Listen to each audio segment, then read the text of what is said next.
Tariq is right. There's a name for when governments inflict damage upon themselves and blame it on another group: false flag terror.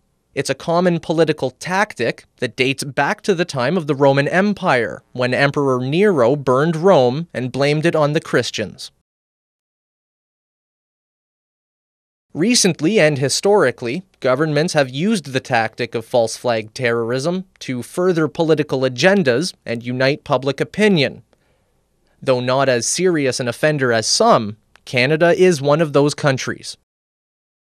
To understand any atmosphere of corruption at CSIS, one must look at the roots of the organization. I think that you have to have the cooperation of the leadership and the broad spectrum of that community. You know, whether it's people in the First Nations, whether it's the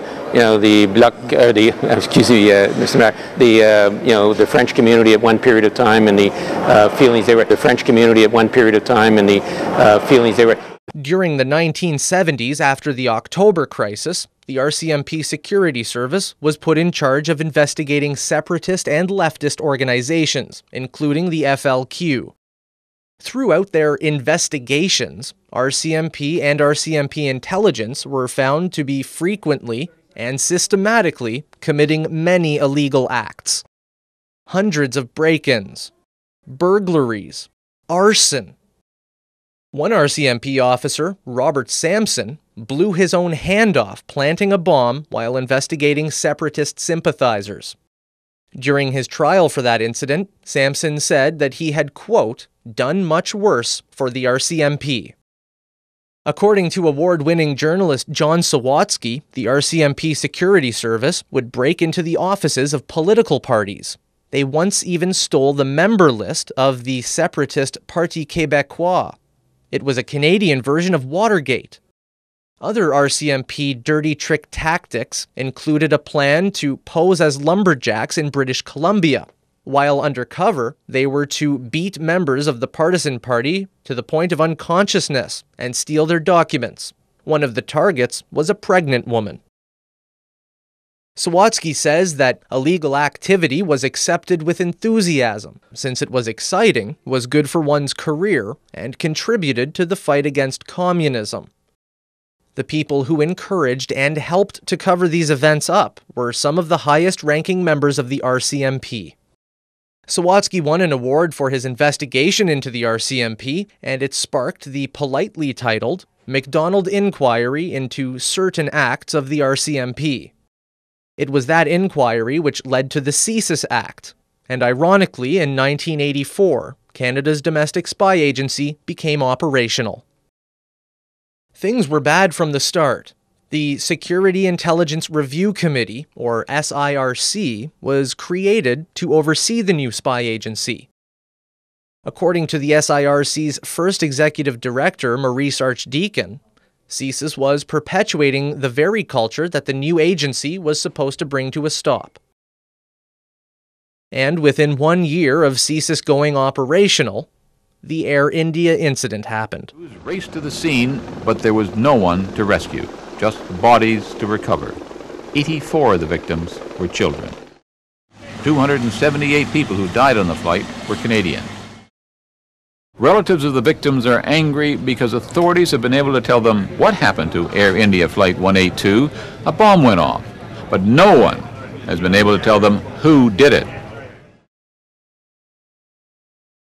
So secrecy and scandal within the RCMP did not end with the creation of CSIS. Our own government admits it. RCMP corruption continued on into the newly created spy agency. But now, the public was unable to hold them to account. They were allowed to have secrets. They were allowed to break the law. And they still worked closely with these guys. Fast forward again to the so-called homegrown suspects of 2006. In Ontario, there are only 12 detachments for the RCMP. 12 detachments in 12 separate towns out of the entire province. The fertilizer these suspects were supposedly looking for was delivered to a warehouse in one of those 12 towns. This is the Toronto North RCMP detachment in Newmarket, Ontario. This is the warehouse where the fertilizer was delivered, not even half a kilometer from the Mounties' headquarters in Newmarket. The question is, why did they wait 18 months? Maybe they didn't have enough evidence. But once they delivered the substance, they had enough evidence. You know that the RCMP building is right next to the warehouse. Yeah. Well, you tell me, what does it mean? How can intelligent terrorists who are going to do this hilarious stuff that is even beyond Arnold in Terminator 2, and they don't even think about renting some place away from the police, in the back of the police station? Who would believe that? Flashlights, barbecue tongs, duct tape. The only real piece of evidence in this case was delivered by the RCMP to one of their neighbors. We don't want to insult your intelligence by telling you how suspicious that is. This is Unit 6 at 1228 Gorham Street. The occupants of this unit don't know much about what took place here in the summer of 2006.